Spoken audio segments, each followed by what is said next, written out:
That's what I'm talking about. That's what I'm talking about.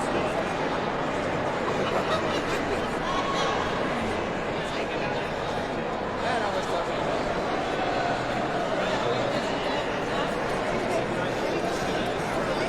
Little lady go. We're searching. Oh yeah, yeah. Pretty nice. How are you guys doing today? Awesome. Let's get in here.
start here in the next couple minutes.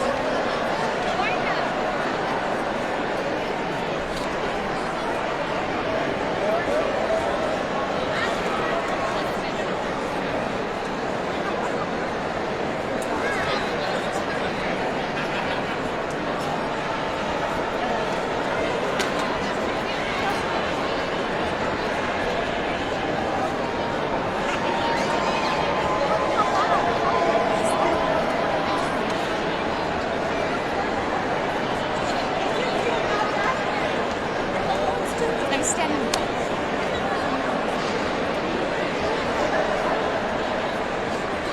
I just caught that cute little secret.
There are still seats in the middle, and so if everybody could take a seat so we could get started, because the noise in here really is difficult unless we all settle. So if you can take a seat or find a wall.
talking and chatting.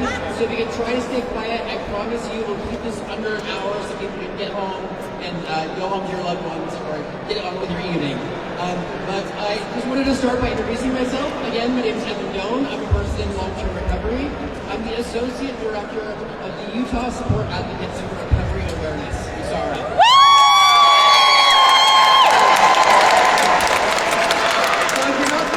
USARA, a bunch of my colleagues are sitting right here in front. We are a statewide recovery community organization. We have 5 offices across the state of Utah. So one in Salt Lake City, one in Ogden, one in St. George, one in Price, and one in Moab. And hopefully with more to come.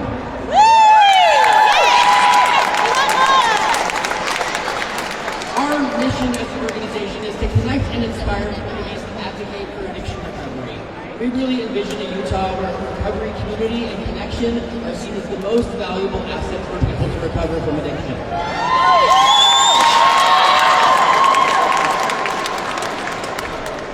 Sounds like you're having a hard time here in the back, so I'm going to get this down turn up a little bit. If they can.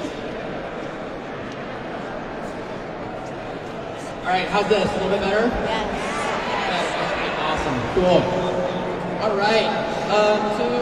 First I want to introduce the co-host of this event, Rob Westman, who's the Executive Director of NAMI Utah. So, Rob.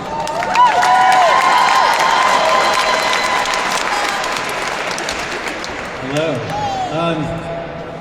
I want to thank USARA for always working to include NAMI in some of this stuff. NAMI, the National Alliance on Mental Illness, we've been around for about 35 years. And one of the things we realize is that when we provide treatment for folks together, with substance use disorder, with mental health conditions, everything just works out a whole lot better. So thank you.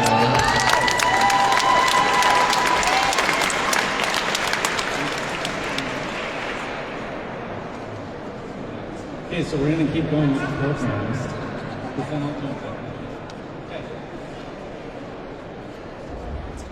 I'm short. Hello, everybody. My name is Mary Jo McMillan. I'm the Executive Director of USARA.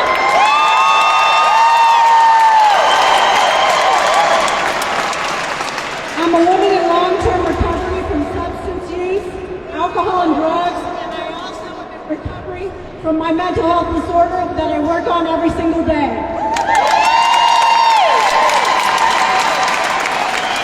I want to thank you for those of you that took the walk just a little bit earlier, the walk to remembering our loved ones whose lives ended too soon due to their struggle with substance use, overdoses, mental health disorders, the things that we all struggle with and work hard to recover on. We recognize that we have people that do lose their lives to the brain disorders that they suffer from and other consequences.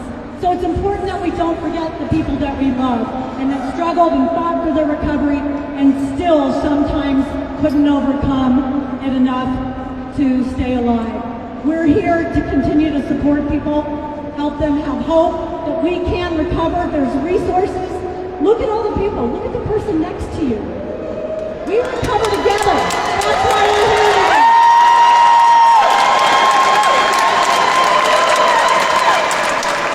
Every year because it's important that our legislators know that we're working hard as communities, as individuals in recovery, as family members, as treatment providers, as recovery support services, and other community resources that help us with our health and wellness. People are working hard behind the scenes, and we want to acknowledge the fact that we realize it takes everybody in our community in order to help people recover. And so that's why we're here today. Thank you all for coming.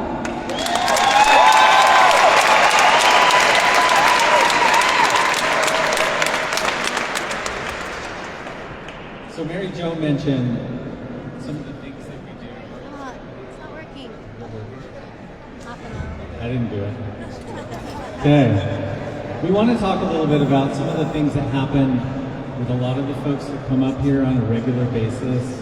Maybe not those guys necessarily, but the advocates, a lot of you, we come up and we work on things like affordable housing. We work on things, seems pretty basic, right? We all need an affordable place to live. And we talk to a lot of folks that don't seem to understand that. So it's important to have that conversation, and that's something that we do. We need safety for folks. We need treatment access for folks.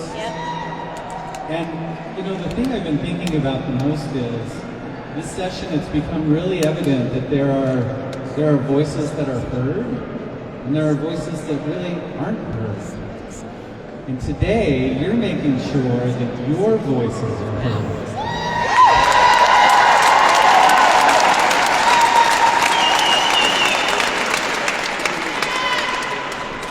Because I know that there are things that happen in this building that folks in the community have no idea. They might get a phone call from an insurance provider or a letter in the mail saying their Medicaid's been canceled, or a cancellation of their health care appointment. Because they don't know what's going on up here, and their voices sure as hell aren't being heard. So we just appreciate the fact that everyone is here. This is the biggest rally that happens in this building. Thank you. And I appreciate it. So thanks again, and we're going to continue with our agenda.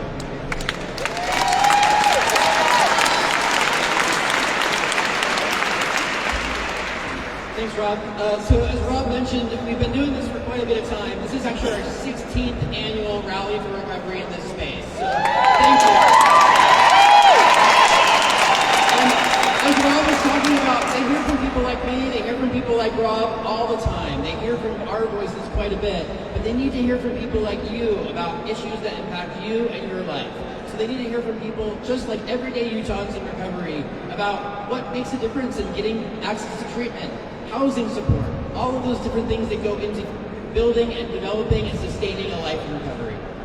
I want to next introduce a good friend of mine. His name is Braden Robinson. He's with the Utah Peer Network. And the Utah Peer Network in Utah has done amazing work to expand the work of peer supports across the state. So I'm going to leave it up to Braden.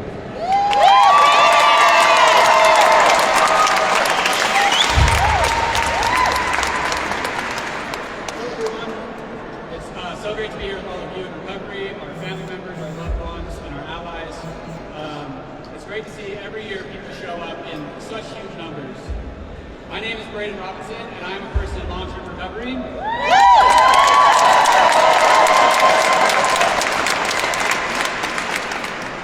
What that means for me today is that I no longer have to have a chaotic relationship with substances or my mental health conditions. And I have incredible opportunities like this to use my message and my story to help work towards change with so many amazing people. 6 years ago, I could have never imagined standing up in front of hundreds of people and speaking. In fact, public speaking was my #1 fear, and I never could have imagined doing this. But because of recovery and because of everything I've gotten to do in recovery with so many people that have helped me, I get to do this today. Woo! Yay, Braden!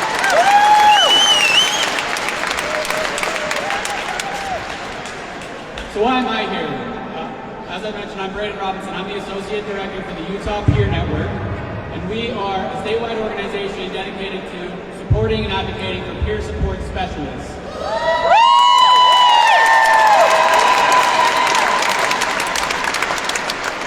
By show of hands and cheer, where are all my peer support specialists at?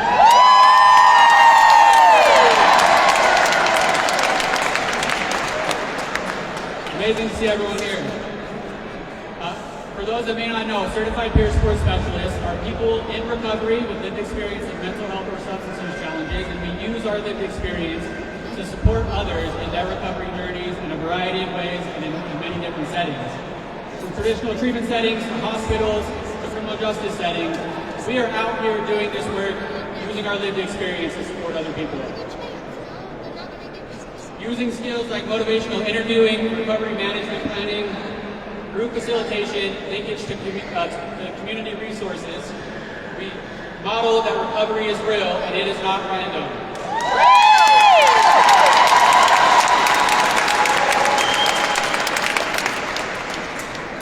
So Utah Peer Network's organizational founders and our board members saw a need for more support and more structure for peer support specialists throughout the state.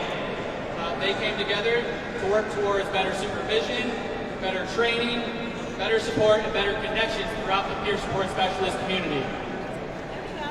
This began our statewide network, connecting every certified peer throughout the state to unify the workforce for a brighter future for peer support specialists.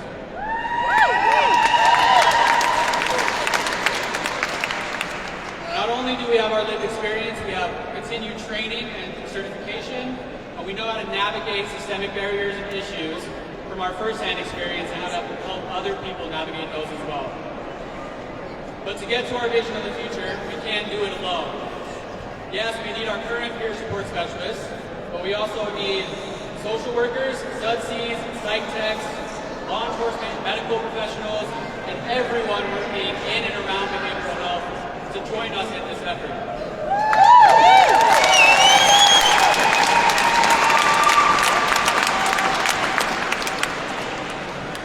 And let's not forget our recovery champions in the legislature here doing the policy work during the session.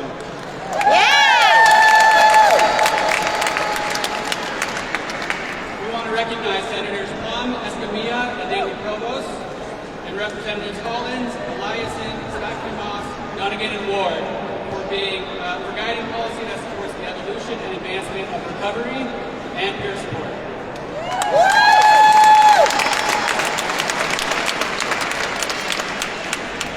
We also want to address the Utah Behavioral Health Master Plan, for those of you that have heard of that. This plan was created by a coalition of leaders throughout the behavioral health system to guide future systems level change that affects all of us, right? This plan is currently affecting policy that may be enacted today.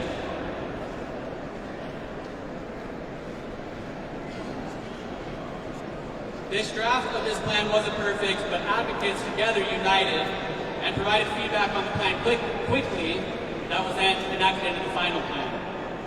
We want to give a thank you to Laura Summers, the Gardner Policy Institute, and that coalition for hearing all of us that provided that feedback and implemented it in a meaningful way.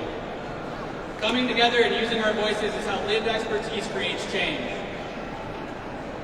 This plan calls for more meaningful systems-level support for the peer specialist workforce, and this is vital to our future success.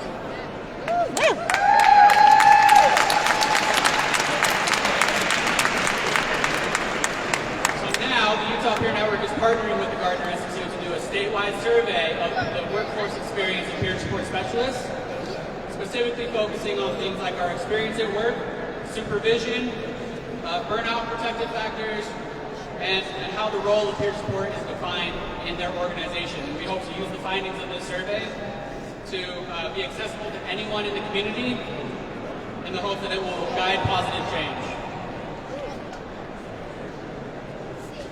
The peer workforce plays a vital role in the behavioral health care system. And by creating a network and banding together, we are demanding that we are respected in our roles.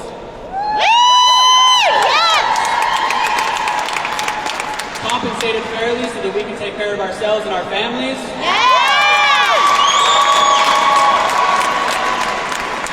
And implemented in a way that most benefits the people we work with and the systems we work within.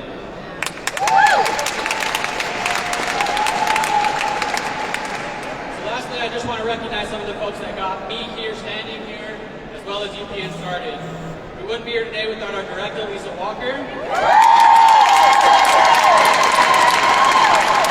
Who has been my partner in crime for the last year on this journey with UPN, and our board of directors, Mary Jo McMillan, Rob Westman, Jules Martinez, Javier Legend, and Nick Stahler. Oh, Becca.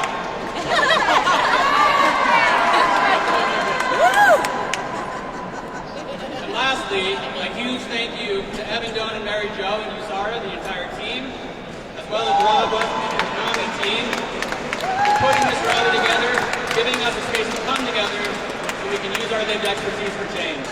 Thank you. I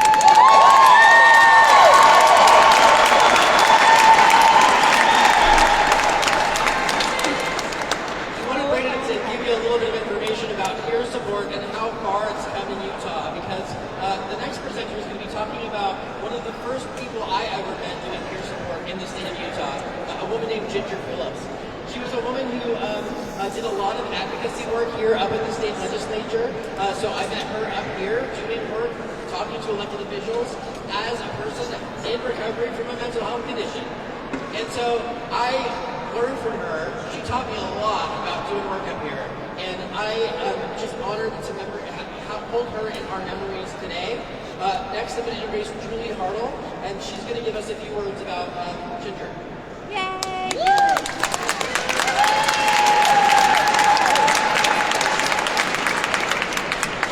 is good to be here today, and I see some friends. It's good always to be among friends. And I believe I was probably asked to do this because not only was Ginger a colleague and one of my peers, but she was also a friend. And anytime we lose someone in the recovery community, that's hard. Her passing was a little different because often we lose people very suddenly. She learned about 5 months ago that she had stage 4 lung cancer, and she passed peacefully January 26th. What I want you to know about Ginger is that she had far too many accomplishments for us to even review during the time that we had her. But there were 2 things that she loved to be known as, and that was an activist and an advocate.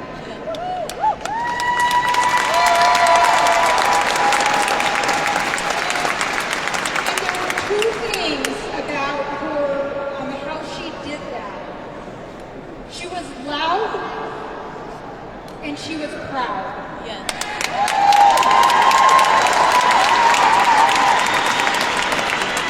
She had a personal mantra that she used, and it was, do it afraid. Yes. So if any of you are new to recovery and you're here today and you feel a little afraid of what comes, it's okay. We all do. This past year, I celebrated my 25th year in recovery.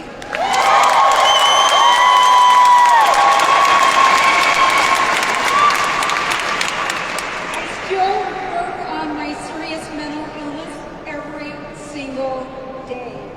And some days, I'm afraid. But that's okay. In 2010, Ginger was responsible for bringing the first certified peer support specialist training to the state of Utah and Wyoming.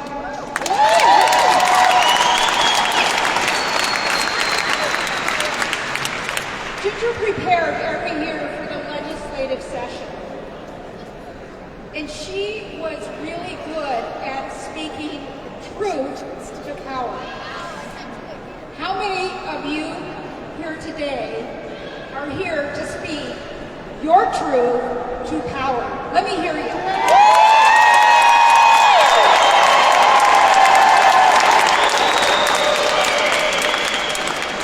One of the things that Ginger was really good at is sometimes power would underestimate her. Sometimes they would even dismiss her. She carried with her a diagnosis that didn't define her, but it was part of her history, and that was serious mental illness, schizophrenia to be exact. And so sometimes people of power dismissed her. But let me tell you, there were times when Ginger brought power to its knees. And they learned very quickly that they had made the wrong calculation. That you didn't dismiss Ginger. She often was known as Ginger Spice. And she got pretty spicy. Another thing that I always really admired about Ginger was that she was very adamant about the fact that respect, and dignity are not rewards that are earned with good behavior. They are rights. They are personal rights. They are civil rights. They are the rights that define us and our humanity. And we need to make sure that all people, no matter where they are on the recovery spectrum, are respected.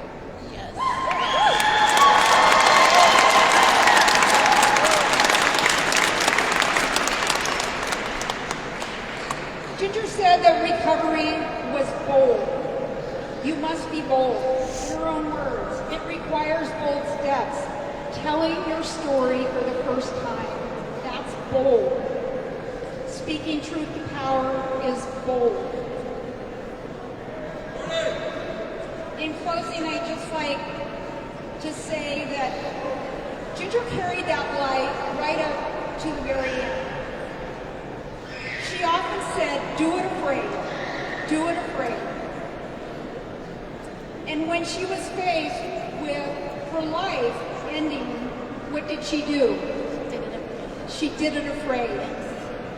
She opened herself up, she laid her vulnerabilities out there, and she taught us all that even when your life is slowly going, you can do that boldly, and you can do it afraid.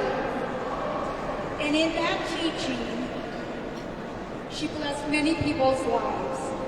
She was a woman of courage, bravery, gratitude, sometimes humility, mostly tenacity, and always grit.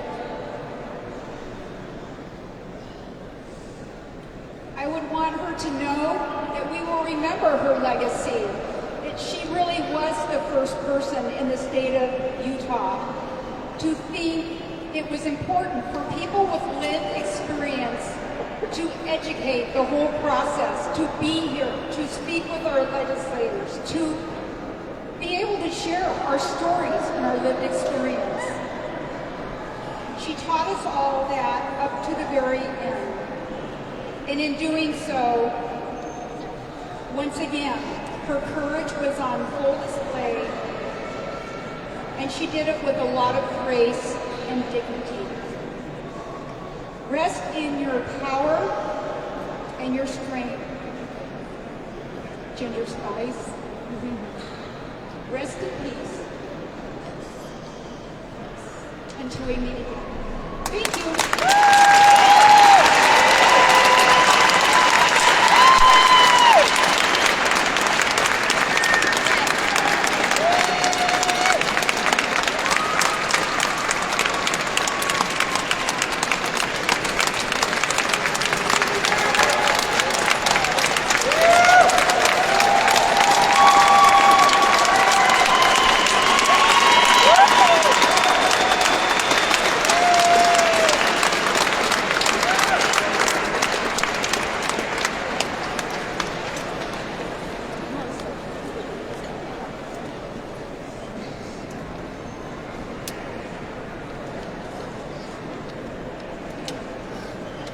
So I think the best part doing the work that we get to do is we get to meet you guys. And we work with lots of volunteers at NAMI. And they help us, they teach us basically how to do the job better. And so I want to introduce someone who's going to help share his story. I want to introduce Michael Perry.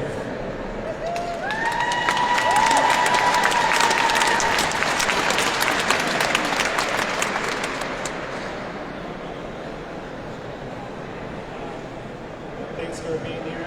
My name is Michael, and I wanted to share with you guys my story of mental health. A little about me: I enjoy exercise, video games, or anything else that will give me the opportunity to connect with my friends and family. I also enjoy learning and pushing myself and my boundaries intellectually. And professionally, I work as a software engineer.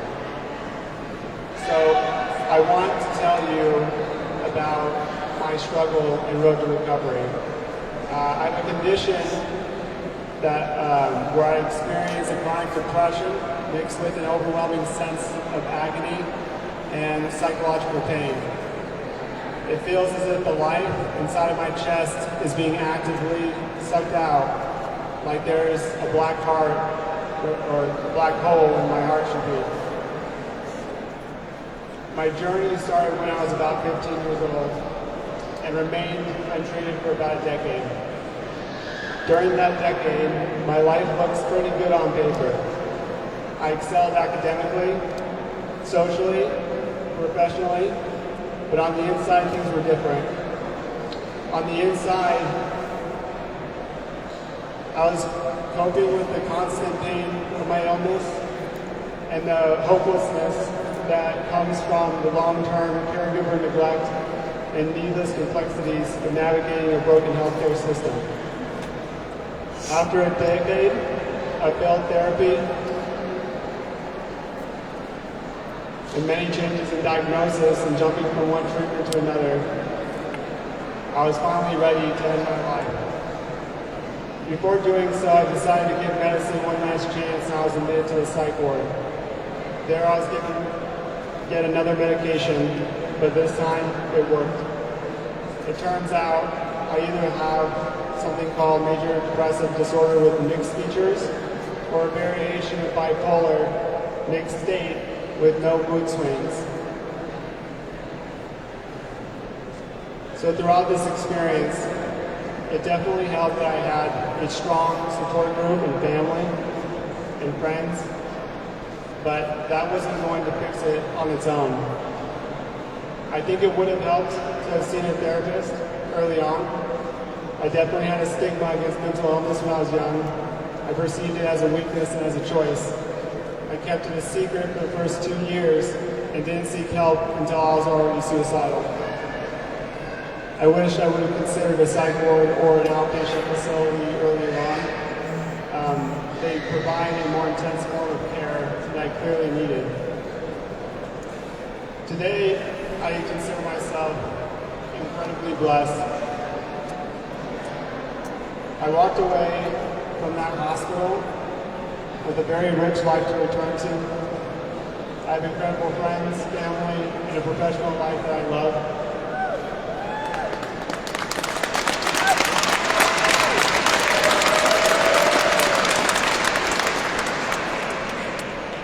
It's been about 5 years since I was treated and began my journey to recovery. And even though the pain from my illness is gone, I still have what's likely to be a lifelong journey, learning to cope with the emotional and psychological trauma I developed in my illness. I oftentimes think about how unbelievable it is that I can feel okay now. And although I still have my struggles are manageable, and I can lead a life I find meaningful. Thanks for listening to my story.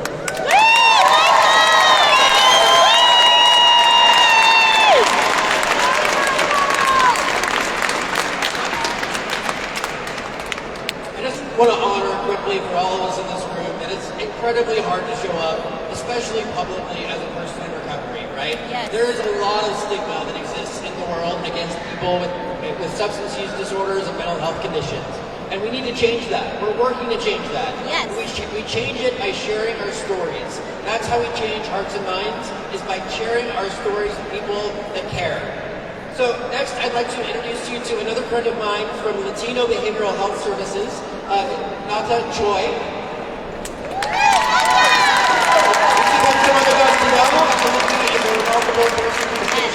Experience with you. Hello, everyone. Hi, Nata. I have all the signs come up. I really, those signs are amazing.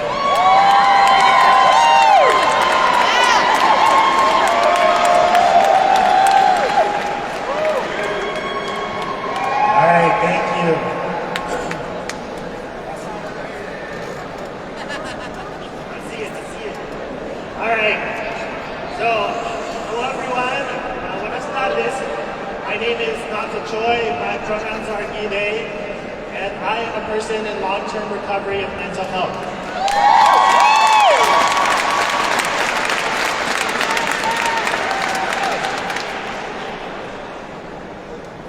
I didn't know what the recovery movement was about.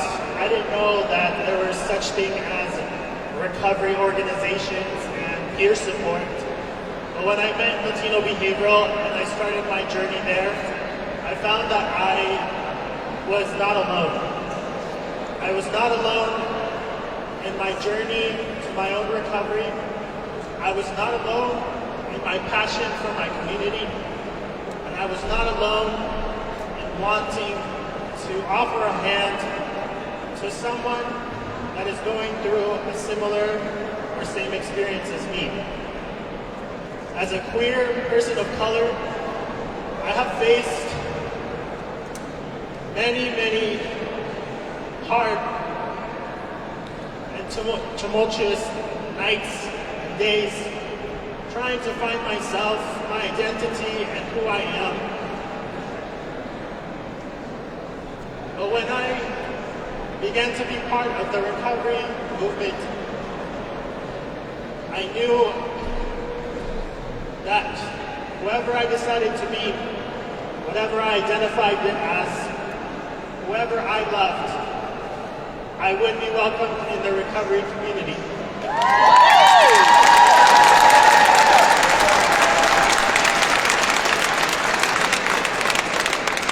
I want to address the people who were directly affected by the legislation that occurred this legislative session.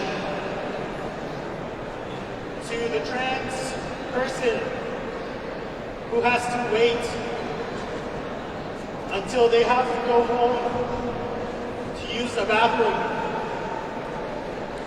To the undocumented student who will no longer be able to access any support or help through their diversity, equity, and inclusion programs. You have a community here. You have a place in the recovery community because we know how it feels. We know how it feels to be ostracized, to be stigmatized, to be left alone, to be put away because we are different, because we live different, because we love different, because we are different. Our uniqueness brings us together. Our stories, our experiences bring us together. If there is one thing that the recovery community has taught me, is that in community, there is healing. In community, there is growth. And in my community is where I found myself, and it is where I was saved. Thank you.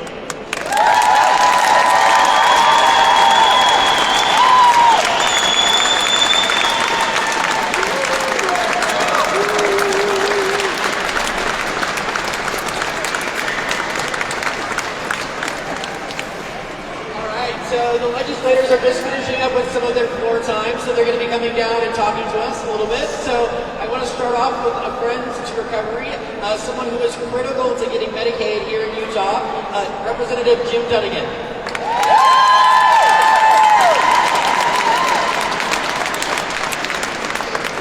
It's a pleasure to be with you. I just want you to know I've been in jail for 8 years. Maybe some of you have as well. The only difference is I get to go home at night. But my wife and I serve in the Salt Lake County Jail as volunteers. And we try to help inmates. We lift them up while they're in there. We try to help them get into housing, food, clothing, when they're released.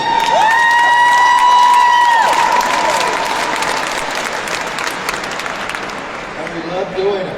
I have spent more time inside the jail than many of you. I'll just tell you that. But what I've learned is one, that everybody is of worth. Everybody has value. Yes, thank you. sometimes we see a marginalized community or people and we see them differently, and we've learned to see with different eyes. We see the value in everybody, and we don't judge. We can't judge. We leave that to somebody else. We just want to help. We want to strengthen. I work hard up here with my colleagues to try to provide the safety net programs so that people can advance. We want you to move on. We want you to have hope, and we want you to become a better person and stronger families. And thank you for all you do. Take care.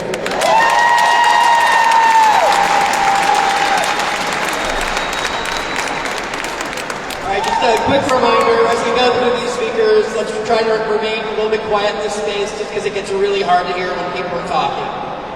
But next up I want to introduce a representative that I got to know many years ago when I was doing some volunteer advocacy work for an organization called Crossroads Urban Center. This gentleman that I'm about to introduce to you, Representative Brian King, is one of the champions up in the state legislature on issues of housing and homelessness and affordability and helping people get better lives. So, Representative King.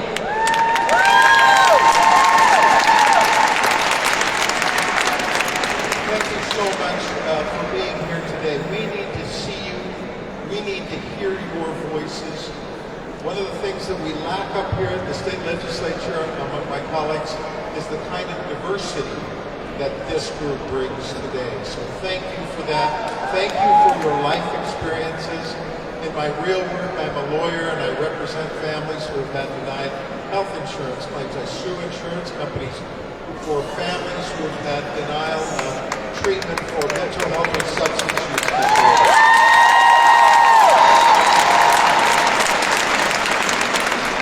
I'm so grateful that you are raising your voices. Thank you for coming. Let's keep working hard to make sure that Utahns get access to the treatment that they need for substance use disorders and mental health treatment, and that we make sure that they get the housing that they need and the resources to live great lives. Thank you.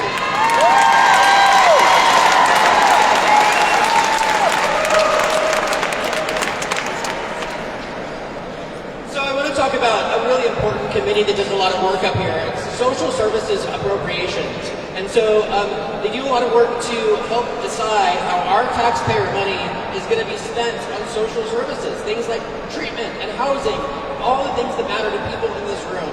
And so we're lucky enough to have the two co-chairs of that committee here with us today, one of whom I've just met this year. She's brand new to the Utah State Legislature, so please give her a very warm welcome, Senator Heidi Balgary.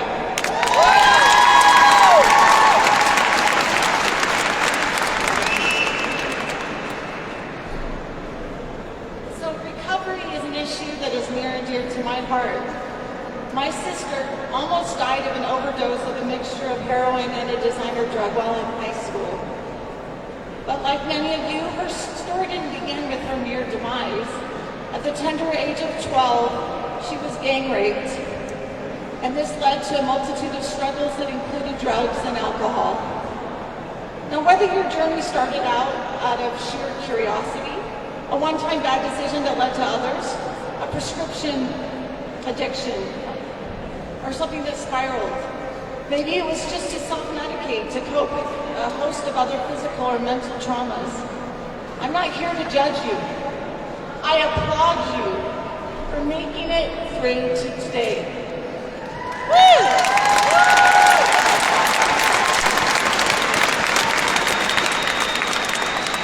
My sister, despite her turbulent life, is an eternal optimist. It's contagious. She's my hero. Heroes are rarely those who have achieved success, wealth, fame, or happiness without obstacles. It is the ability to overcome and be optimistic in the face of difficulty that inspires me and makes a hero. On your journey of recovery, you may encounter many prefix words such as recover, repent, restore, relearn, recommit, renew, or like a phoenix, reborn. But the word I want to focus on is rejoice. Thank you for choosing to stay. Your unique status as survivors qualifies you to help others whom only you can reach. Your success gives hope to those who cannot yet see a way out. Be their light. Be their hero as you are mine. I believe in you. The world is better with you in it. God made only one of you. You are irreplaceable.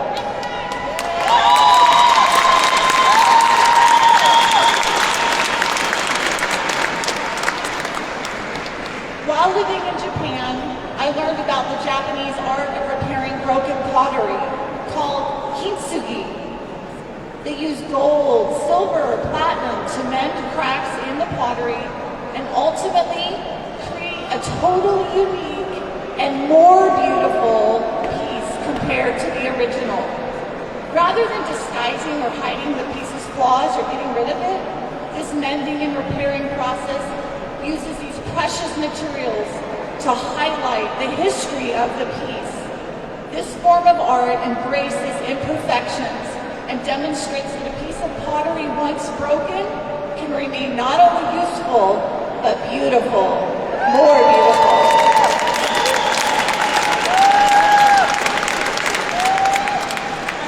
In the Bible, Isaiah 61:3, it reads, and it says that God can replace ashes with beauty, mourning with blessings, and despair with praise.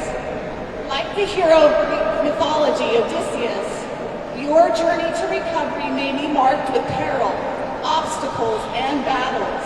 However, ultimately, you are the authors of your own story, and you are epic.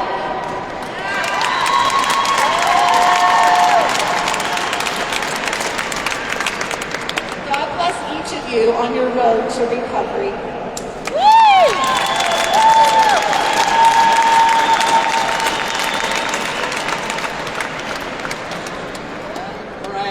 Next up, I'm going to bring up to speak another representative, Representative Jen Daly Provo, who also serves on the Social Services Appropriations Committee. Jen, right.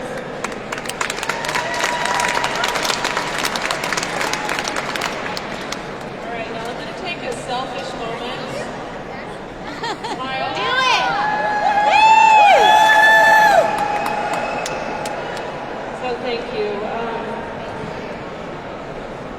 I first want to echo the comments from all of my colleagues who have already spoken, and I'm really, really grateful that so many of my colleagues have come here today with enthusiasm about the great work that's being done, and I share that, but I also want to share that, some days are just really hard.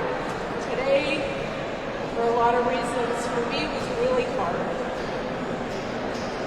And I'm so grateful that you are here fighting every day for all the bad days you fought through, for surviving the bad days, for being my inspiration, the reason that so many of us come up here to fight every day for good policy.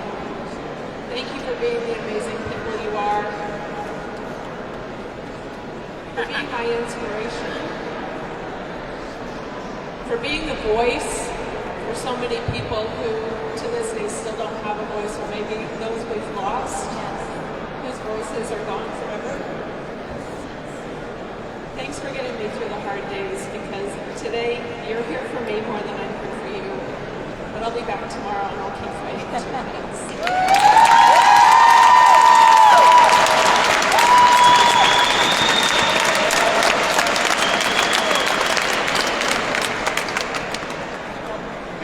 Quite a few legislators here to speak, which is amazing. Next, I want to introduce a legislator who has done probably the most to reduce suicide deaths in Utah, Representative Steve Innocent.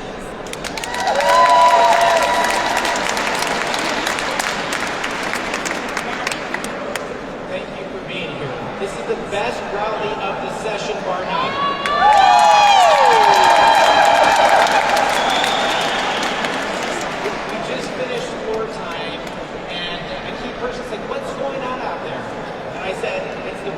Recovery, the best rally of the session. They're like, cool. So we can hear you cheering us on in there. Yeah! I want to share some good news, because this rally is about hope. I just was looking at the recent numbers from the state health department, and year over year, both our young adult and our youth suicide numbers were down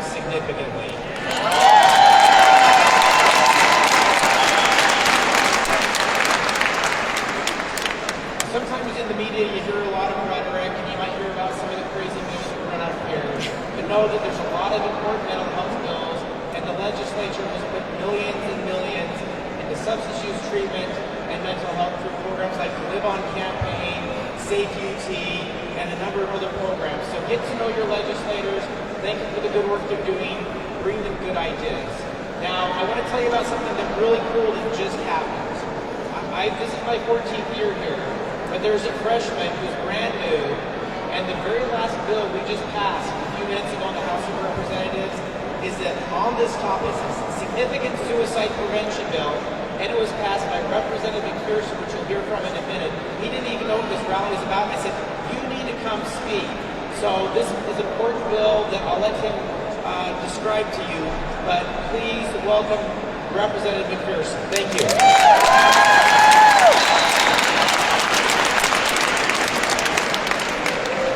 Thank you, everyone. So this bill was very important to me personally, and the intent behind this is to really just incentivize our gun owners to make sure they're being careful when it comes to securing their firearms. And we know that suicide amongst youth, a lot of them are getting their firearms from a family member that are unsecured. And there's a lot of ways we can deal with that, and this is just an incentive. We're just incentivizing them. We're asking them to think about it and make a decision to secure them, to protect their family. So thank you.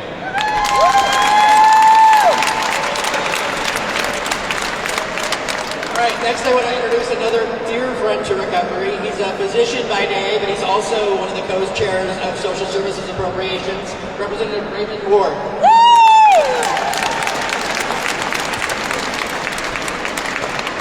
Thanks so much for coming down. It's always so great to see all of you guys. So, in my day job, family practice, and I write Suboxone prescriptions for folks, and so I know it works.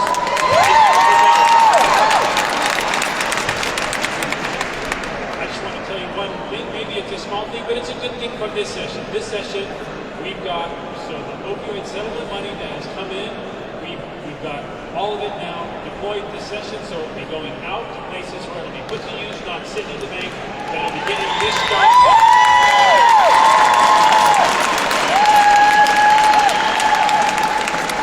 Thank you for being here. You guys are the best. Thank you.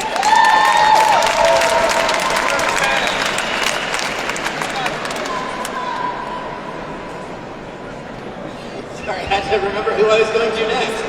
So next I want to introduce a representative from Bryce, Utah, where we actually have an office. She does a lot of work that impacts the opioid epidemic here in Utah because some of you might know that Carbon County is one of the hardest hit counties by opioids in our state, and she's done a lot of work to make that change. So next is Representative Christine Watkins.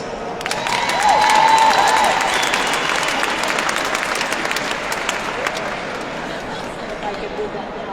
Thank you, and thank you for being here. I applaud you for being here. We have a great program in Price, and I support them in any way I can.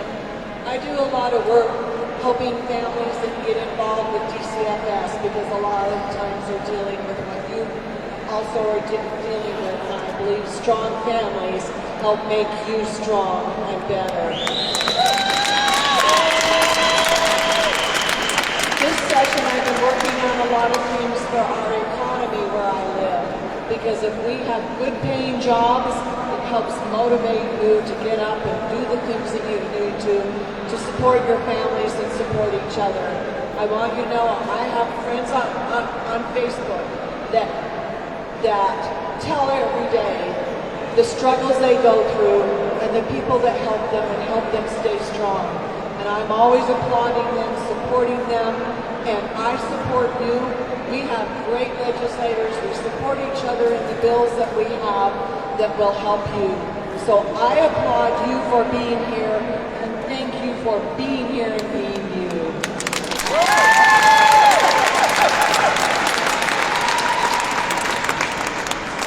All right, next I'm going to ask a senator to come up, and he's going to actually introduce another one of his colleagues, another senator. But this senator is my senator, my state senator.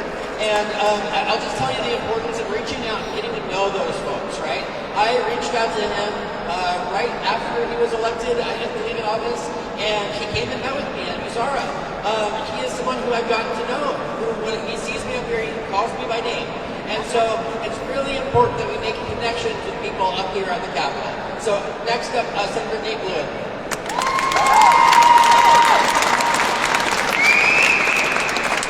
Hi everyone, welcome to the Capitol, the beautiful building. What a beautiful rally. I remember this last year, it sticks in my mind. It's probably one of the biggest crowds we see up here working on this important issue. So thank you for being up here. It's been great to get to know Evan and some other folks in this community. I always feel so welcomed. And you know, I just want you to know we're going to keep pushing for funding, for programs, for support for so many of these great programs. So please, like Evan said, get to know your legislators. We're easy to find in most cases. Reach out.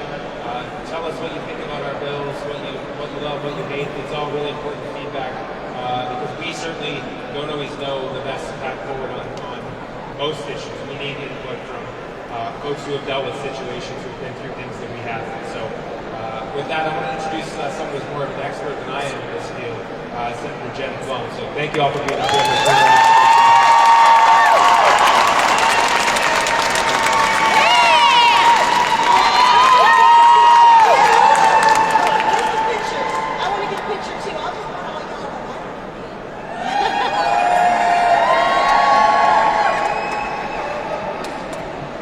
Be honest, you were hoping I fell down the stairs when I came down.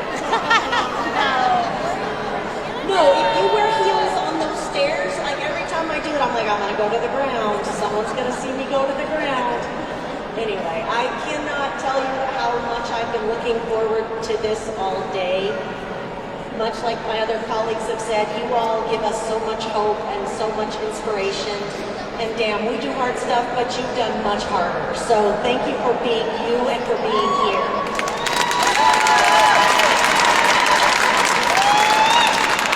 I'm not going to go too deep into policy stuff because I'm sure you've heard plenty, but something I'm really hopeful for this year is a bill that will pass to continue MAT on people who get incarcerated in the prison.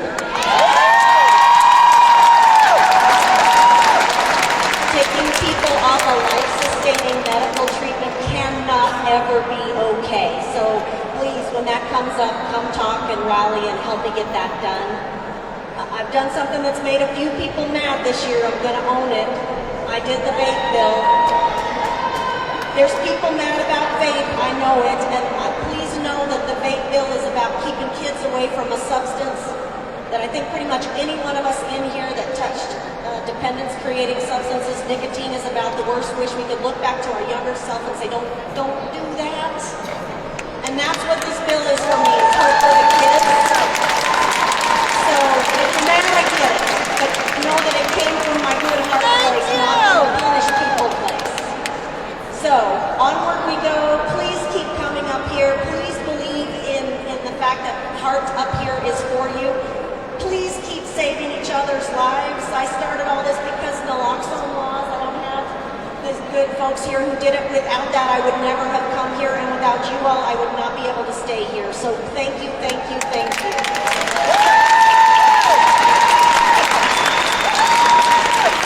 Take care of each other. Gotta do that. Take care of each other.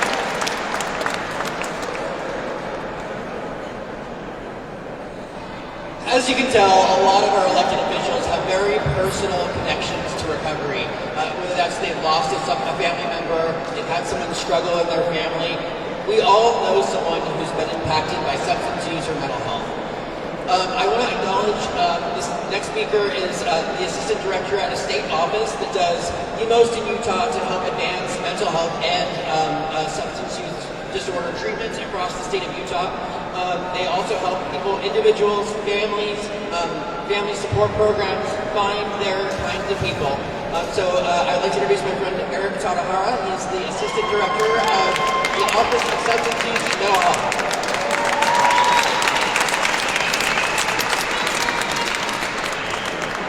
All right, so my name is Evan Doan. I work for USARA. In all reality, my name is Eric Tadahara, and I've been told that I have the pleasure of closing this out, I guess. So no pressure whatsoever. The thing that I really want to talk about with all of you is that you are all the reason why we at the state do the work that we do. We have a wonderful office at the Office of Substance Use and Mental Health, and we are doing what we do because of you. This is literally the best part of my day, but I can also say truthfully hopefully this is the best part of the legislative session for me. Legislative session can be a very difficult time for everybody. There's a lot of hard work that goes into this, but seeing you all gives us energy. And you all are the reason that we do the work that we do on a daily basis, that we're working nights, that we're working weekends, and that we are trying to make sure you are all doing well. The last thing that I really just want to say outside of that is that I have my own personal deeply connections to mental health and substance use and to the recovery support world. I wasn't going to say this originally, but I think it's worth noting. 5 years ago, I had my cousin die by suicide. It was one of the hardest things that I've experienced in my life. And I carry her with me every day. And I know that many of you have hardships that you carry with you as well. Without all of you, the work that we do wouldn't matter. And I just really want to say thank you to all of you for being here and just the support you give each other and all of us here at the state.